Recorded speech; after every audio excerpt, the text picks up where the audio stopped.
BFM Business, Intégral Placement, l'œil de la presse. Bonjour Jean-François. Bonjour Cédric. Notre sujet de la semaine. Ça y est, le débat parlementaire autour du projet de loi de finances est lancé. Alors je vous propose donc d'attaquer par un sujet phare, la flat tax, en particulier sur l'assurance vie. Vous avez tout suivi Cédric, j'imagine que vous avez tout compris.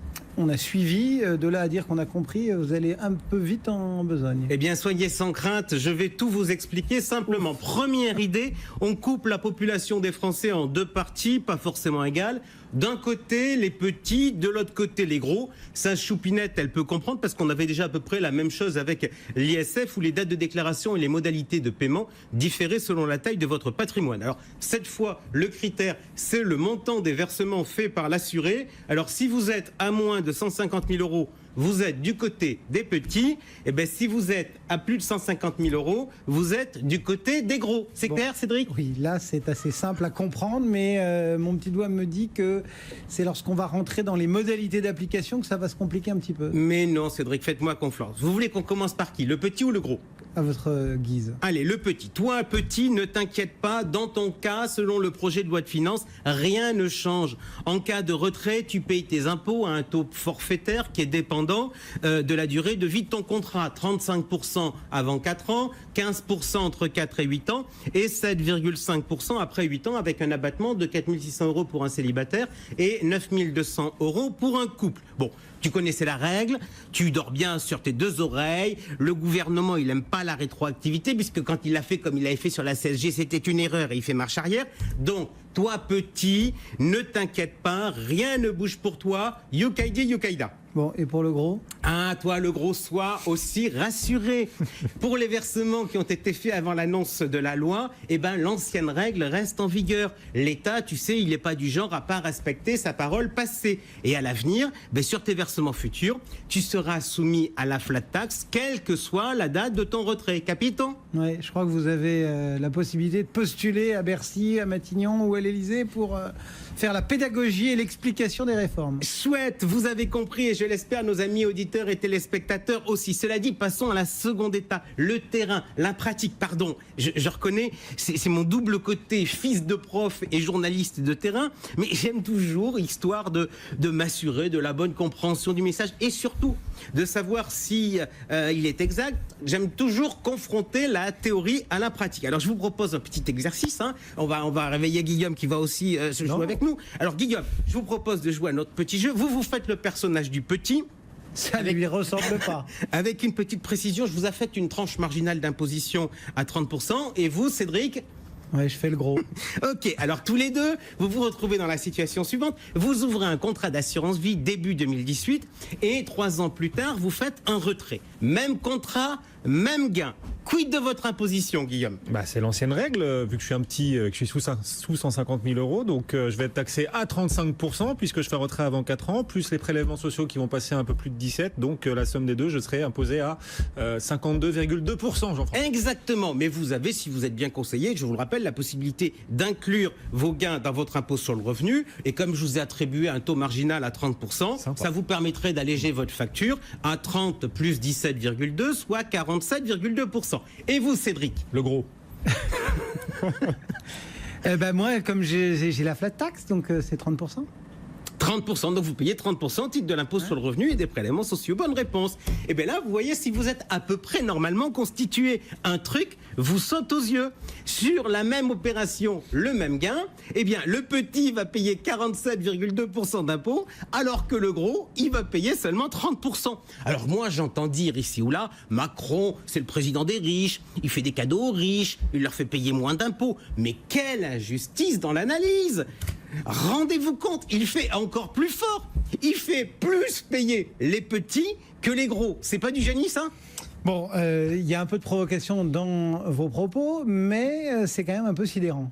Non, en fait, mon histoire, c'est en rien un témoignage du côté pro-riche ou mépris des classes du président de la République. En revanche, ça démontre très clairement que les technocrates de Bercy, aussi intelligents soient-ils, sont en train de se noyer dans leur construction intellectuelle. Il y a en tout cas une évidence, un texte comme ça, il ne passera pas le Conseil constitutionnel, car on a un impôt qui est inversement proportionnel aux capacités contributives des épargnants. Bon, est-ce qu'on a une idée de solution qui pourrait être adoptée? Eh bien, écoutez, hier soir, en commission à l'Assemblée nationale, un amendement a été adopté pour étendre le bénéfice de la flat tax aux petits contrat, dès lors que le retrait a lieu avant 8 ans. Ça veut donc dire qu'on mettrait la flat tax à la place de ces taux de 35 et 15%.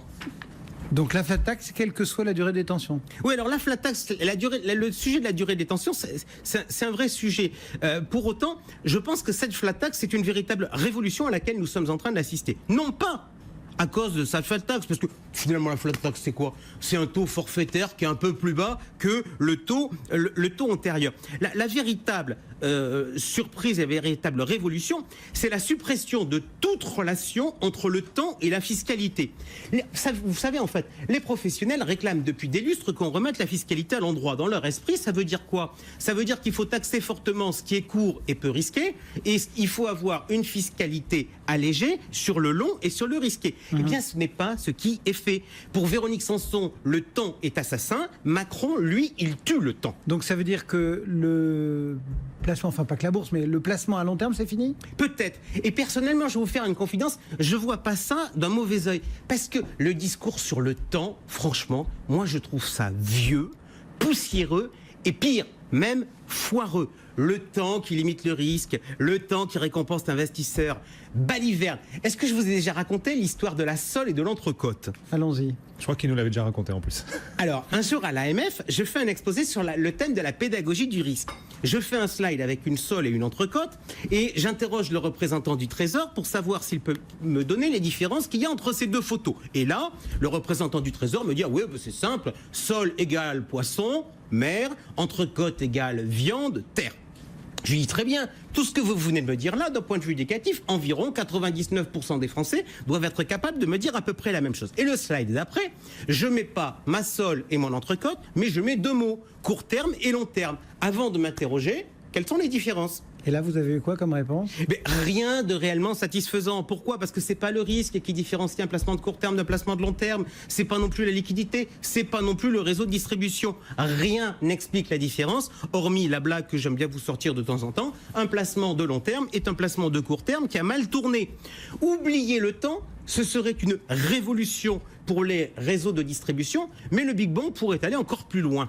Donc vous y allez pas avec le dos de la cuillère, du Big Bang, de la révolution, les mots sont forts. Question ouverte, Cédric. Vous avez, si vous avez une fiscalité identique et non décroissante, est-ce que ça ne va pas vous pousser à être un peu plus mobile? Exemple, vous avez un contrat d'assurance vie avec des unités de compte, vous trouvez les mêmes dans un contrat que 2 fois moins cher, qu'est-ce que vous allez faire? Bah, avant rien, mais là maintenant je regarde différemment les choses. Non? Eh oui, puisque là, vous vous dites, je vais payer 30%, quel que soit le cas, donc j'ai pas de raison forcément de rester plus longtemps. Mais le problème de l'abattement. Mais voyez, si vous commencez à réfléchir, vous pouvez pousser la réflexion un peu plus loin. Et si je faisais mes opérations sur un compte titre, est-ce que ça serait pas plus rentable? Oui, on aurait la flat tax des deux côtés. 30% des deux côtés, puis on pourrait regarder les frais pour savoir ce qui est le plus intéressant. Alors, cela dit, vous me direz, il y a l'exonération du droit de succession. Mais je vous répondrai à la chose suivante. Je vous dirai, Cédric, vous savez, comme beaucoup de Français, c'est votre femme qui est bénéficiaire de votre contrat d'assurance vie. Et votre femme, quand elle hérite, même hors contrat d'assurance vie, eh ben, bon, ça...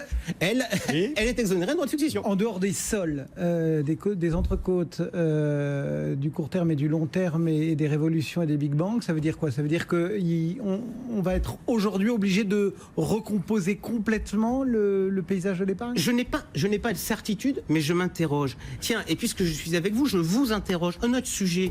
Le concept de l'assurance vie repose sur le principe des versements et des retraits libres. C'est ce qui avait été popularisé par l'affaire. Mais en fait, soyons francs, on joue un peu le côté focus sur le sujet de la liquidité. Parce qu'on disait quoi? On disait l'assurance vie est un placement liquide où on peut retirer son argent du jour au lendemain. Donc ça, c'était histoire de faire plaisir au bon peuple. Mais simultanément, on disait, ah, mais vous savez, la fiscalité, elle est décroissante. Donc ça vous incite à rester investi longtemps. Là, la deuxième partie du discours, elle tombe. puisqu'avec la flat tax, la fiscalité est identique, quelle que soit la durée d'investissement. Est-ce que vous croyez que les assureurs vont laisser faire? Si c'est pas la fiscalité qui permet de garder les gens sur les contrats, qu'est-ce qui va se passer? C'est les assureurs qui vont essayer de le faire à travers les contrats. Ça va nous permettre de voir apparaître des frais de sortie, le fait de dire on va pas vous attribuer le taux tout de suite, on vous l'attribuera au bout de 8 ans. Tout ça pour essayer de garder les gens. Oui. Bref, je pense que l'on n'a pas véritablement encore mesuré l'impact de cette flat tax. Jean-François Filiatre, donc, sur ces questions.